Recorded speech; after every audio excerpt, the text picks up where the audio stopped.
The Hands-On Children's Museum is an award-winning family venue in the South Sound area. With the COVID-19 crisis in our midst, the museum gets creative with how they can achieve the same hands-on effect virtually. With us to talk more about the museum's current programs and plans is CEO Patty Belmonte. Hi, Patty. Thanks for joining us today. Thank you so much. It's great to be here. And how's your routine changed after the stay-at-home order? Well, I have to tell you, those first few weeks were very challenging. With most of our staff on furlough, just two of us, the essential staff, we decided to work at the museum so that we could look out for this beautiful facility and ensure that the building was well cared for during this time. You know, I really noticed how quiet it was. Typically, the museum is filled with the excited and happy sounds of children spending time with their families and learning something new. And I didn't realize how much I loved listening to the squeaky wheels of the trikes running around the loop outside my window. And instead, the facility was painfully quiet. Mm-hmm. And I think that in the early weeks, this made the entire situation feel even more sad and uncertain to me. Yeah, you miss all those children's giggles and happiness sounds, right? Exactly. So are you doing anything right now to engage children while the museums and the schools are closed? You know, one of the things that happened because of those early weeks is that I realized I was deeply missing the families and the staff. And I thought, I bet others are too. And this led us to ask our visitors and our employees to submit artwork, poems, videos about how they were missing the museum. And as that collection of sentiments grew, we were inspired to create a virtual art gallery on our website to document those feelings. And then from there, we realized that we could develop a hands-on to you at home program. And so we started featuring story time with our popular preschool teachers and science demonstrations with the beloved Dr. Science. And then we even started an at-home maker activity program with Bryn, who's our MakeSpace lead. So as time has gone on, we're now hearing from parents that digital-based learning can really cause fatigue. And we know for really young kids, learning online is just not effective. And so we've been asking families, what do they need? What do they want? And surprisingly, what we're hearing is they really want to reconnect their kids with hands-on learning. And that's been a struggle for them to do at home. So they're asking us for kits, STEAM kits, art kits that would help them get ideas for how to teach at home in a hands-on way and make it easier for them to get started. So we've actually pulled our education team back into the museum for a while, and they've been working on creating these art kits, which we're going to push out to our families who need support in a free way, and then perhaps make them available for other families for purchase. Nice. Okay. So have you guys thought about how to reopen and some of the things that you would do to keep people socially distant at the museum? I know it's pretty challenging with children. Well, as you can imagine, safety for our community and our staff are our key priority right now.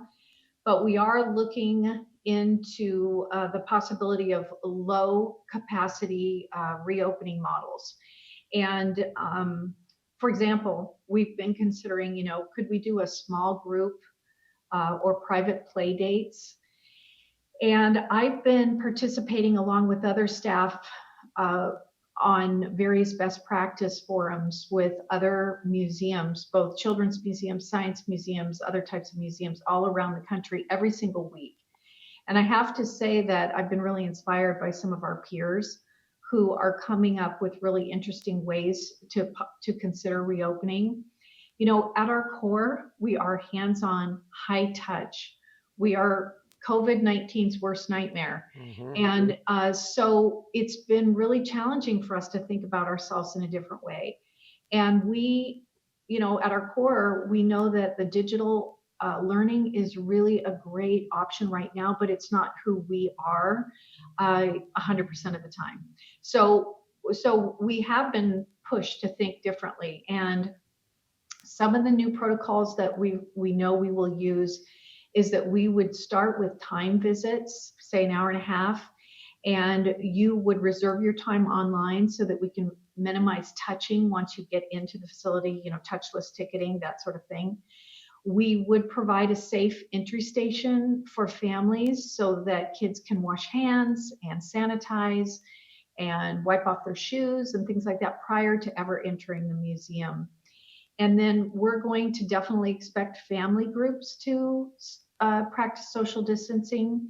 It's a good lesson for families because they have to do it, and they're going to have to do it for some time out in the community.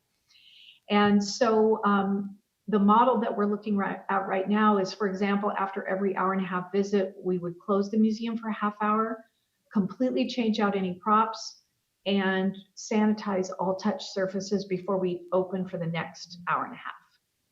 So it's a little bit daunting to think about this and doing it in a way that makes sense and is achievable, but that's what we're working on right now. So we're approaching the summer months, and you probably have a lot of events. You probably have camps, you have special events. What has been canceled, and has anything been postponed, or has anything been like modified to be online? Tell me about the events for the summer and what's the result. So, as you can imagine, during this period of closure, there are many things were canceled. We closed right before spring break, and we had 4 or 5 proms planned Uh-huh. here at the museum for high school students. Oh, So, of that course, would be a all of fun those prom. all of those types of things had to be canceled. But as we move into the summer, we absolutely know that we can't do events in the same way that we did. For example, our fire rescue spectacular that kicks off our Summer Splash Festival, that would attract 3,000 people in a single day. We can't do those types of events this year. But that doesn't prevent us from thinking about how we can do them. So we contacted the fire department in Olympia and said, might we have you bring over some fire engines and other vehicles, and in a very controlled and one family at a time way, allow kids to visit these vehicles as part of their visit to the Children's Museum. And the Olympia Fire Department was very excited and willing to work with us in that way. So really different model. There are other events around the country called Touch a Truck events, and we're imagining sort of touch a fire truck and get up close, but doing it in, again, small groups, family groups, and practicing that social distancing. We also know that when they come into the museum, we're reducing props in the museum because everything has to be cleaned, as I mentioned. And we're thinking about things like in our art studio right now, the kids have that wonderful assortment of dozens and dozens of recycled materials they can pull from. Instead, when your family comes into the art studio, we'll give you a Ziploc bag filled with materials, and you won't get to pick those materials, but you'll still have a nice assortment to choose, and then you'll take those materials back with you in your bag as you leave the museum. So those are some of the ways that we're sort of changing up, thinking about how we provide a rich experience, but in a safer way. Yeah, you talked about these kits earlier on, and are they being offered now, or is that something that is going to happen in like phase 2? Yeah, so they are being offered right now to Okay. some of our community partners who have families that are really in need right now. And we're just designing them. We're in the prototyping phase and designing those kits. We have about 15 to 20 art and science kits right now under development. And the first ones out the door, I think we had 11 or 12 art kits out the door in this being prepared right now this week. But again, we're going to develop that a little bit more, and then we will start making these available on a broader basis.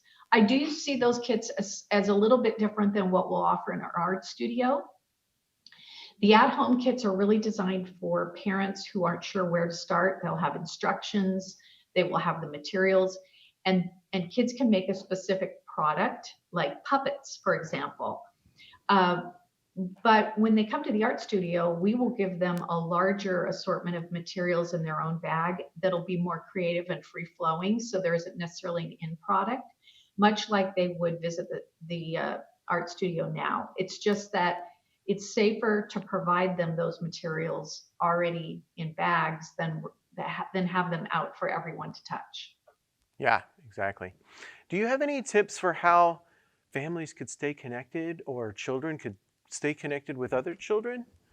I think that's so important right now, because sometimes what we forget, we're in a time when we have to really focus on other things right now. People are figuring out work and finances and all of that. But because early learning is my thing, what I worry a lot about is we're in a time where, if you think about the young life of a toddler, early learner, in those early years, they are developing in so many ways, and so much of that development depends on social interaction. And we can't have that right now, except within the family unit. And I do worry about what's going to happen. I think there will be a lot of research on this, that depending on how long this goes on, about young children that went through this time. But I think that families can do a lot in their own setting to help mitigate this. And so, there's a lot of online resources from the Science Center and various museums. Bellevue Art Museum has had some great resources. Certainly, you can find activity ideas. We have them online as well, but you can find activity ideas. And I think parents can do simple things. They can make something together. They can cook together. They can sing songs. They can read stories. They can just spend time together. So I've heard from so many parents that they're spending all day on Zoom, right? Because the kids are Zoom learning in elementary school and the parents are Zoom working. But it's important that you take time out, especially for those kids under 8 years old, and really spend some time engaged with them. And there's, gardening, fabulous interactive activity, and it's good for everybody's health too. So I'm hoping families will make time to do some of these simple engagement activities that are so important for early childhood development. Excellent. Well, I do want to thank you for taking the time to talk with us today, but let me just ask, is there anything else you'd like to share before we let you go? One area of hope I would just like to share is that even in the midst of this pandemic, we are moving forward with the City of Olympia and Olympia Community Solar to put the solar panels on the roof of the museum. And I don't know how much you followed this, but we're the first community solar project for the Olympia Community Solar Group. And sometime this summer, you'll see that we'll be getting a new roof on the museum, a long-term roof that will last as long as those solar panels. And then the solar panels will be installed afterwards, and we will have a solar education component that goes along with that project. And I'm hoping that as people drive by the museum, even if they're not coming, that they can see this work happening and think that even during a pandemic, we can do good things in our community. The museum was built as a model green building for the nation, and we had planned to have solar panels from the beginning. But it's taken a while to make that happen, and we're so thrilled with this new partnership. And so I feel like it may be quieter around here over the summer, not as many people, but I'm hoping that our community is inspired by this exciting project that will remind us that there are better days ahead, and we're still doing good work even in difficult times. Oh, that sounds great. Good. Well, anyway, thank you, Patty. Thanks for taking the time, and keep up the good work. Okay, thank you so much. We appreciate you. To learn more about what the museum is doing, and if you'd like to pick up an art kit, please visit their website at hocm.org, or you can call 360-956-0818, extension 0. That's all we have for you today. Tune in next time for more updates. Again, if you have any questions or suggestions for something we should cover, send an email to rkam@tcmedia.org. Stay home, stay updated with Thurston Community Media, and stay safe, Thurston County.